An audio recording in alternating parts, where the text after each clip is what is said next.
Ladies and gentlemen, climate change is another challenge we simply cannot ignore. The planet is changing before our very eyes. Scientists predict shifting climate zones, the creation of drought-prone regions in North America and Asia, the erosion of ice sheets will cause rising sea levels, and there will be more violent storms and floods. I agree with Senator Khairul Azwan that we can no longer wait for our neighbours to the west to take decisive action on climate change. While some debate the truth or falsity of these dangers, we in this part of the world are already dealing with the consequences. So while we are committed to the goals of the UN Framework Convention on Climate Change, we in Malaysia will also take the lead in ensuring the safety of our future generations. Under the 9th Plan, we had already begun working on producing energy from non-fossil fuel sources, and as back as 2006, we had put in place a national biofuel policy. Under the 10th Malaysia Plan, from 2011 to 2015 alone, Malaysia spent 51 billion ringgit to enhance resilience against climate change, and that includes addressing flood risks, water security, food security, protecting coastlines, and health.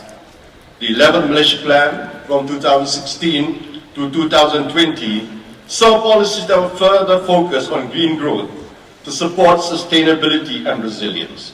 The measures include strengthening the enabling environment for green growth, the adoption of sustainable consumption and production practices, conserving natural resources, and building resilience against climate change and natural disasters.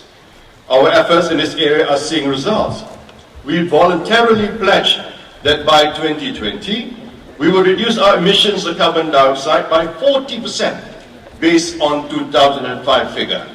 And by 2015, ladies and gentlemen, we had already achieved a reduction of 33%. So you can see that we are very much on course.